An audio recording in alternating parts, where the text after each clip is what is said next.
Welcome to Birds Play Sports, where we can cover Ravens, Orioles, news. We're your host, TJ and Jared. And in this video, we're going to be doing a game recap of a Week 4 loss against the Kansas City Chiefs. We now dropped to 1-3, and there's definitely going to be a lot of questions this week. Swirling around about the players, coaches, and just the overall organization, and the potential moves that we could possibly see next. As we have our bye week looming, and just getting straight into the video and getting straight into the game. We get dominated on defense again. We got dominated last week. When the Lions marched in here and basically just did whatever they want. And in this game as well, the Chiefs did whatever they want. We were able to hold them their first couple drives. It was field goals, but when they got that first touchdown to make it 13-7, it was really just up from there. We couldn't stop them. They were okay with their short game. They had it going. They were okay with getting 3 to 5 yards per carry when it came to the rushing because everybody knew they're not a good rushing team. And for the most part, if you look at the stats on paper, they didn't really do anything rushing wise. But if you look at the game, they were okay with what they were doing because it was setting them up in second and short, third and short, setting them up in manageable distances to get the first down and keep moving. And that really just built it up. It hurt us, and we just couldn't stop it. And one player that really shined for them in this game was Xavier Worthy. He kept, he was killing us on those jet sweep runs. He had like 36 yards rushing and like over 80 yards receiving. Marlon Humphrey had no answer for him. He was always 1 to 2 yards behind him whenever he covered him. In general, Marlon Humphrey just didn't play a great game. He ended up getting hurt, so hopefully, prayers to him. Hopefully he can recover. But even this season, this might have to be his last season. He's not elite no more. Honestly, I don't think he's been elite probably since maybe 2022. I think his better playing days are behind him. So, that's definitely one player we're going to have to, probably move on from. But, just going back into the game, just not a great defensive performance. I think we only got 1 sack. Shout out to Tavius Robinson. He definitely showed up to play. He was pretty good. He had a, great pass deflection. I believe when the Chiefs were in the goal line, near the red zone in the first half. So he really showed up to play. But other than that, defense was just not good enough. And we're going to have some questions about Zach Orr. We're going to have some questions about, guys like Roquan. We're going to have some questions about a lot of our guys, and especially Jair Alexander. What's going on with him? But I'm gonna pass it to you now. What is your thoughts about the defense in this game? I know you're just as frustrated as I was, and every other Ravens flock fan. Yeah, it's just another one of those games, back to back weeks of just getting, thrashed around on the field, man. I mean, no answers for the Chiefs offense, and that says a lot. I can understand no answers for the Lions offense, and I don't mean any disrespect to Mahomes, Reed, Kelsey, all of them on the Chiefs offense, but they have not operated at a high level this year at all. In fact, they looked borderline terrible at points last week versus the Giants. The Giants, now they did just beat the Chargers. I'll give them that. Their defense maybe not as bad or as bad or a reflection of what that team is as an entirety, but it's still the Giants. I mean, you still beat them. And we had no answers. I mean, we had no answers for the Chiefs offense. The only time we did stop the Chiefs is when the game was already over, and let's not get it confused. We had 2 stops and forced 2 field goals on their first 2 drives, but let's not pretend that we did anything spectacular that made sure that the Chiefs didn't score. A lot of that was misplays, drops, and lucky bounces that went our way, in those first 2 drives. After the Chiefs got their offense going, it was free sailing from there for the Chiefs offense, and it was pretty simple. They didn't have to do anything too spectacular. Like you said, they were okay with their small runs because that just set up their play action game, which once Roquan and Marlon Humphrey and all these guys went out, the flats were open.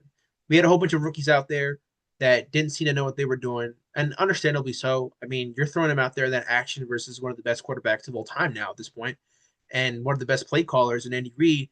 It's going to be difficult, and I don't want to give them too much, crap, but I am going to give a lot of crap to guys like Marlon Humphrey and Roquan and all the guys who've been on this team for a long time. They look like shit, honestly. And I hope that they heal up and I hope that they get better because we're worse without them than with them, obviously. I mean, no shit, right? I mean, we're worse without our superstars. But None of them have played up to standard this so far this season. And the fact that we got called spoiled by our newly paid safety is insane to me. And I think that was a foolish comment, and it reared its ugly head today. In all seriousness, we're not spoiled. We expect better because we know we can be better, and we're not playing up to our standard. Whether that's player execution, whether that's player communication, whether that's player preparedness, or even in the coaching staff. I don't know what it is. I'm not in Owings Mills. I'm not at one winning drive every week. I don't know what the fuck goes on during their defensive meetings. But it genuinely seems like when they have a bad game, they don't watch film from it. They may just flush it and expect to be different the next week. Come on. What does it really look like out there? Does it look like a group of men who are going in there and watching film and saying, oh, yeah, I didn't cover this seam right, or I didn't cover this flat right. I wasn't in my zone here. I wasn't covering my man. I got beat by this move. I need to work on this. Does it look like they go out and do that every week? Or do they just come in every week and just say, that was a bad week. That wasn't us. We're going to get better. Because in all seriousness, that is Harbaugh's mentality. What does he say in the podium every time we lose like this? That's not us. We're going to be better next week. It's whatever. Do they really watch film?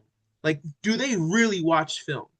And if they do, what film do they watch? And I mean this from the defense perspective, and I mean this from the offensive perspective. What film do they watch that we're seeing? How can the offense? Now, I'm not trying to say that I know better, or me and you are not trying to sit here and say that we know better than these guys who are, quote unquote professionals, because we don't have football experience to the max like they do. But from the stuff that me and you watch from other Ravens content creators when it comes to breaking down film, to other just film breakdown people on TikTok or whatever, again, not claiming they know better than our guys, but from what we watch from the offense and defense, it's so piss poor to the point where how can you even have the guts? How can you even have the audacity to come here on the podium and say that the offensive line or defensive line are, properly and acutely graded, highly by the coaching staff? How in the hell are we watching the same thing? We get dominated on the trenches every single fucking week.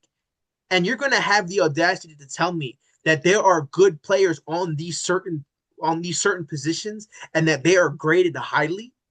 What is graded highly? Are we giving out participation awards out here? You showed up, you played 60 minutes. Let's go get our fucking orange slices and our juice boxes. Is that what this is? Are we in Pee Wee football? Are we in, Little League football? What are we doing? Is that what we do? A pat on the back. Congratulations, you didn't get hurt. You played your ass off. You could have played better, but you played it well enough. Is that what we do when we go into and I'm not trying to question a whole bunch because, again, I'm not in there. But I want to be a fly on the wall in these defensive meetings and offensive meetings, because what the hell do they discuss in those rooms to where they come out and do the same thing? And it's not just the same thing now. It's been the same thing for years now. This isn't something that's new. The only thing that's new is our run defense being so poor. Our pass defense was poor last season, and that was new then. But now it's becoming a trend. Now all of a sudden we can't guard the run. So if you can't guard the run and you can't guard the pass, what can you do?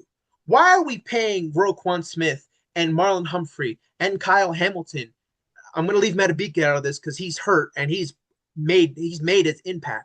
But he's really the only defensive starter that has looked relatively adequate. I guess, Kyle Hamilton as well, but those two are really the only ones that have looked relatively adequate. And even Hamilton today looked like he was flopping around like a fish a lot as well. I mean, he got tackled by, Odafe Owe, for Christ's sake. But I just really wonder, who are our playmakers on defense? If it's supposed to be these guys, where are they? Why aren't they stepping up? Why are they seem soft? It's aggravating. This is supposed to be a Ravens defense. And again, we're called spoiled for wanting better out of them. And that is the perfect example of what this team is led by. It's led by just weakness. It's led by weakness. And that starts And I really don't like want to call for a man's job on here. I could do it in private, but I'm not going to do it in public. But I'm going to do it now. Harbaugh has got to go. He is tarnishing his legacy more and more every year that he steps onto the football field, doing the same shit that he thinks like it's 2008. We are in 2025. We're not running this team like we are in 2025 every single week. It is pathetic. It's truly pathetic with the way these performances have gotten worse. It feels like it's getting worse over the weeks. Like the Lions game was bad. This game was even worse. The Bills game was bad in its own right. It looked better than second week, kind of, but you're playing fucking Joe Flacco. Of course it's going to look better. It looked better if I was coaching the team, probably. And then you had that shit fest versus the Lions, and now you had this shit fest versus the whatever that's what you want to call it versus the Chiefs. What is the true leadership in that locker room look like? That's what I want to know because now it's just starting to look like players are dejected from this team. It's starting to look like they don't give a fuck. And I really apologize for my language or whatever, but I'm very, very frustrated right now.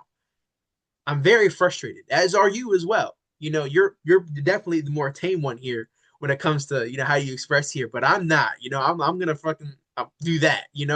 But it's very irritating, and I really, really want to know what goes in there, and I want to know what do we do going forward.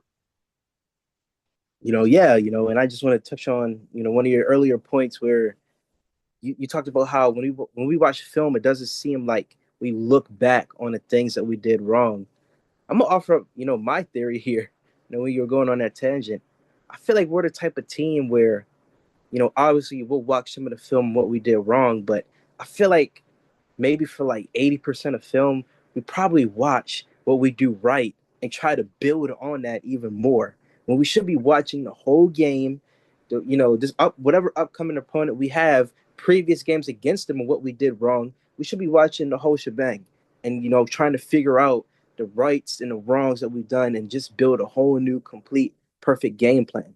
And I don't really think that we do that. And that's kind of just Harv's mentality. He doesn't like to really dwell on a negative and fix it. He just likes to look past it. He just likes to cover it up with a blanket. He likes to polish turds. You can't do that. You have to look at it at face value and fix whatever it is that you need to fix. We're tired of hearing each week we got to play better. We got to coach. They coach better. Like no What shit, type of coaching? What type of coaching staff do we have? If you right? guys are getting out coached every week, there needs to be improvements. And this is a good segue into the offense, which I want to get into. And I'll say my take and I'll give it to you.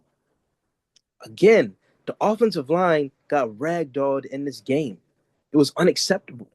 And there was points in this game where I was like, is Lamar ever going to throw again? Because I always would just see Lamar 70-yard rush, Lamar 10-yard rush. Yeah, It was embarrassing.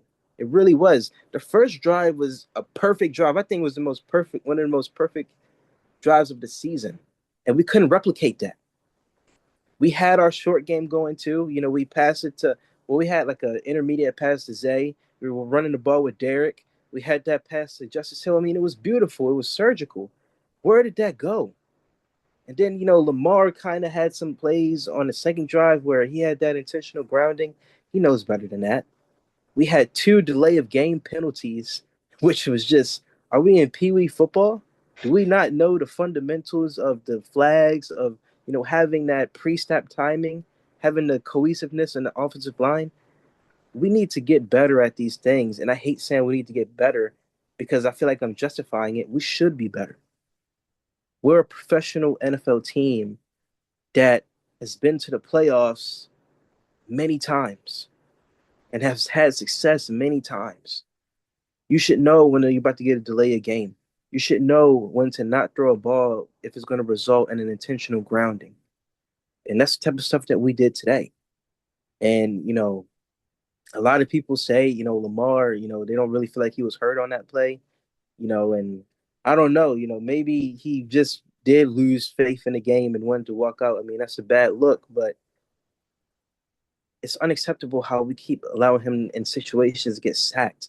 And even Roma was talking about that earlier on. That's not a guy that you can just let keep getting sacked like that. You know what I'm saying? It's not. He got sacked 7 times last week, for God's sake. And this week, it looked like it was about to get worse if he didn't run. And as you can see him running, he fumbled. He ran into Linderbaum and fumbled. It created a turnover, more opportunities for them. Both sides of the ball look atrocious. And I don't know, man. I'm just at a loss for words. Really, the offense. I expected better from them. To be honest with you, I really did. So what's your thoughts on the offense? I mean, first of all, our offense has the potential to be one of the best, probably ever. But there's one thing that's holding them back, and it's not a lack of a star power wide receiver. It's not the lack of weapons. It's not the lack of a running game or a passing game. It's a lack of protection. And that is probably 1A of importance when it comes to Super Bowl caliber teams. Just think back the past few seasons. Think about just in the 2020s, how important the trench work was for Super Bowl teams and Super Bowl winning teams.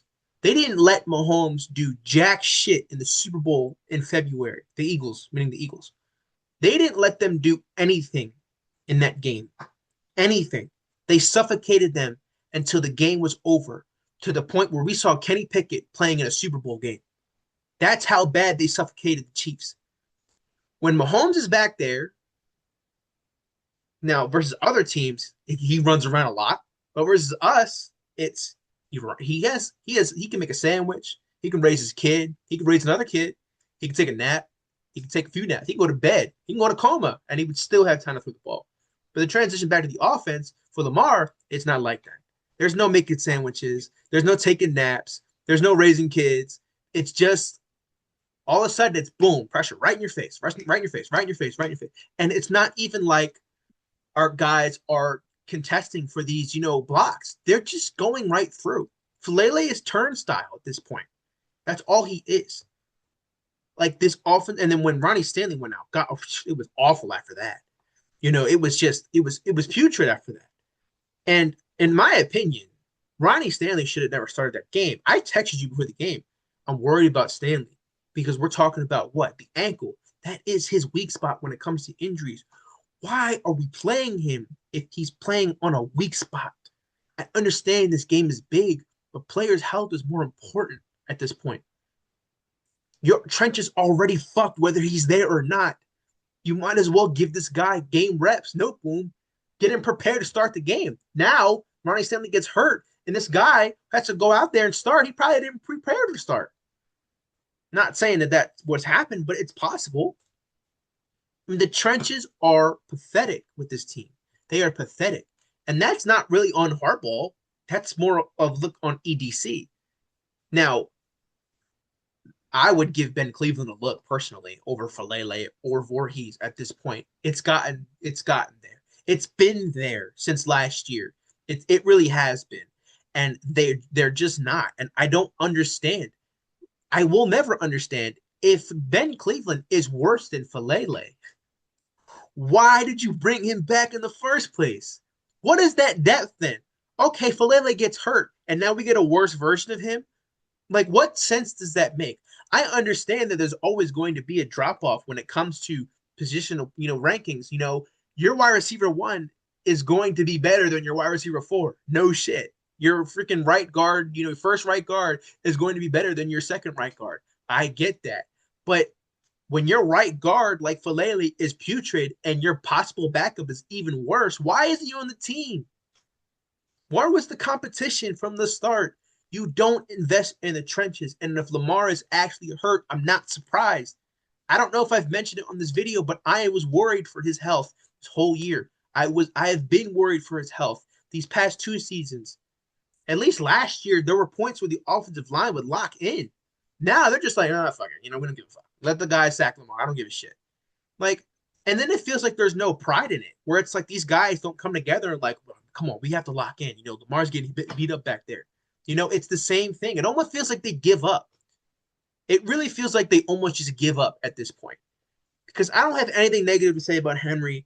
I don't got nothing negative to say about, Zay Flowers or Rashad Bateman or Mark Andrews or Isaiah Likely, who we didn't really see.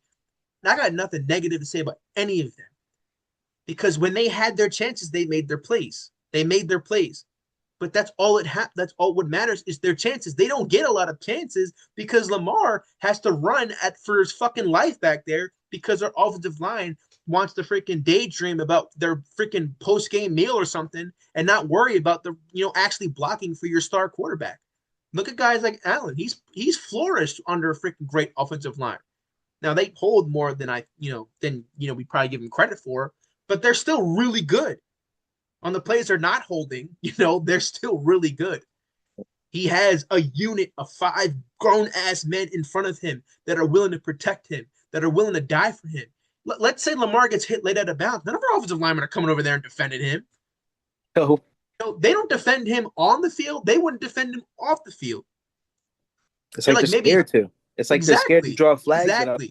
You need to grab them by their face mask and yank them forward and be like, you're not touching our quarterback like that. And let me just say this. I don't mean to cut you off. I'm tired of whenever Lamar gets sacked, they just look like robots there. Yeah. Like, no, have some emotion. Be angry. Be upset because that was you who failed your assignment and let him get sacked like that. Yeah. Him getting sacked, like there was one sack against the Lions where Aiden Hutchinson literally looked like a hawk. He jumped on Lamar's back. Yep. And I thought that was insane to me. How you going to let another man do that to your quarterback like that and get through? You need to show some pride, like I said, show some emotion. Don't just sit there. Help him up. Don't just sit there and be okay with that. Exactly. And it just feels like this cultural thing with the Ravens to now be weak. Ed Reed, Ray Lewis, Terrell Suggs, they're gone. They're not coming back. They're not walking to the door. They're not on the injury reserve ready to come back. It seems like when they left, the weakness of this team just continued to go down and down. The only time I've seen the Ravens post Ray Lewis and Ed Reed look physical and look ferocious and look ready was 2023. Only other time I've seen that. That's why that year always sticks out like a sore thumb to me. It's because that was our shot. That was the Ravens. That was the Ravens right there. They didn't build off of that. They did not build off of that. They have deteriorated since then. It's getting worse and worse. And now I don't know what they're going to do with Zach Orr. It just does not seem like he's prepared to be in this position. It doesn't. Todd Monken gets too cute with these plays as well. That first drive, like you said, it was surgical. It was beautiful. It was dink and dunk for a few big plays here and there. But then all of a sudden, all right, we're winning with the potential to go up 14-3. 14-3 in Arrowhead. Put the pressure on them. No, you're driving down the field, and the offensive line, it blows up to protect it again, and guess what? We have an interception. That's when the game changed right there. Because for some reason in the Harbaugh era, we have one turnover in the beginning of the game that can dictate the rest of the 50 minutes, the 40 minutes, however much time is left, that can dictate the rest of the game. And that's Harbaugh for you. That's the Harbaugh culture for you. And again, I don't want to call for a man's job, but it's old. It's all old. Everything about this is old. This is all old news. He has to go. And it probably won't be in the middle of the season. I will not expect to wake up tomorrow and see John Harbaugh is fired. Maybe Zach Orr, doubt it with Monken. I don't really want Monken fired, but Monken needs to lock in. But I'll get into Monken in a second. But after this season, he just can't. You let your disciple and freaking Mike McDonald walk out of the building. Why? Why did you do that? The culture shift in Seattle seems great ever since he's came there. He's got, he doesn't have Lamar Jackson or whatever, but Sam Darnold's still doing good over there. Sam Darnold is doing good over there. That tells you everything you need to know. I guess that was more of because of the help of Kevin O'Connell in the Vikings building his confidence back up. But still, I just don't get any of this. None of this makes sense to me because it really feels like we watch the same thing every week. It felt different in the first drive, and then it felt the same the rest 10 drives or whatever it was. And it doesn't make sense. Like, why, as soon as you have this long, it wasn't really a long drive, but developing drive down the field, Monken's like, I'm bored. I want to do something different. Let's just throw the ball 30 yards, and maybe our line can block for more than 2 fucking milliseconds. Why are you betting on that? Why are you betting on that? You have Derrick Henry run the ball or throw it short play action, RPOs, bubble screens, whatever. Dink and dunk down the field. I've been clamoring for this for years. For years. We've been a channel for 2 years, and I've been bitching and moaning for that for 2 years at this point. Big plays are great, but big plays are only going to happen when your line is going to block. We do not have that. What do you not understand about that? What is so hard to freaking watch film and see that your line has no capability of blocking for more than a second? What is so difficult? And now Lamar's hurt. What if Lamar's hurt for weeks now? Now we're talking about worse than 1-3. Now we're talking about 1-5 going into the bye. Not 3-3, 2-4, 1-5. And now your season's really over. Because they gamble with dumbass doofuses out there. Stop. Go get trench guys and be serious about winning. And I remember that quote from Harbaugh saying Super Bowl or bust is a weak way of thinking of it. No, your coaching style is a weak way of doing shit. Yeah, and we definitely won't get anywhere with how we're performing right now. And there needs to be changes. And hopefully, we can see that by the bye week. But knowing the Ravens are an organization that's very loyal to a fault. They don't like to stray away and have uncomfortable talks. The last time we did that was 2012, and luckily it resorted to a Super Bowl. But I wouldn't even want to talk about this team winning a Super Bowl right now because I don't see performances that can make me think that. We are far away from a Super Bowl. We need to worry about making the playoffs. We need to worry about putting together a 3-game winning streak at first before we think about any of those things. Mm-hmm. So hopefully we can get towards that, for our bye week coming up. It's very imperative. Very important. We have the Texans next and we have the Rams. If we have Lamar, those are 2 winnable games. If we don't, we're looking at 1-5. So that's all I got, really to talk about in this video is, with the offense. I don't know if we have enough time for stats, but honestly, the stats it's not even worth it because we just got dominated. I mean, if you guys just want to see us getting dominated with the stats, then, you can check them out on your own. But, that's all I have for this team in this video, man. Yeah, and you're right. I mean, they have to focus on just winning one, and I'm at the point where it's just like we ruined our best shot. We ruined our best shot. We had it in our hands and we blew it. And it stuck with me ever since that day. It's a game that I think about. It's like up there with part of my traumatizing experiences in life. Like that's how bad that game is when I think about it. That's how bad that game is. And it looks like that was our shot. And we blew it. We blew it. Obviously, things can change, but why can we expect them to when it always remains the same? Yeah. And like we always talk about, like how other Ravens fans talk about, the same things will happen unless we make that change. Yeah. And it's going to be very interesting to see what happens. It really will. Yeah. I mean, all we're going to see this week is Marlon on his podcast and Kyle. If I see him on that podcast, I'm going to be angry. He better not. I'm serious. Better not be on that podcast tomorrow. Yeah, talking about what his favorite food, like, oh, he wants to eat, he hates mac and cheese or whatever, like some shit like that. Like I can't wait for his get ready with me, and tomorrow morning. Oh, we got fucked by the Chiefs, like. It's tone deaf and unnecessary. And we have guys donating to streamers at 3 a.m. I don't know. It just seems like this team is just unserious. So yeah, all of this stuff is a conversation for another day. I don't know how locked in we are. I think we just expect all these games to just be handed to us because of the talent we have on paper. But we're getting a big reality check right now with 1-3 right in the face. These games aren't going to be handed to us, and we're getting our butts handed to us. So yeah. I think that's all we got for you guys today in this video. Just a very disappointing performance. I didn't expect us to get blown out and dominated like this, but this is the first time we're getting blown out in a while. But hey, we just got to move on and we just got to make some changes. But like I said, that's all we got for you guys in this video. Make sure you like, comment, subscribe, comment down below your thoughts about this game. Comment down below what you think the Ravens should do moving forward, whether it's has to do with players, coaching, just overall organization. Comment that down below. Also, check out our social medias, our Instagram, our TikTok, our Twitter. Also, check out our second channel, Casual Cinema. We're going to be reviewing the movie Him soon. We're going to watch it soon. So that will be up. And, also just, once again, I said it in the last video, but shout out to Jared, for, making those, these new thumbnails, for our games.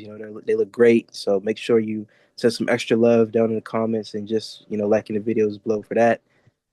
That's all we got for you guys. This is Birds of Prey Sports, and we're out. Wow.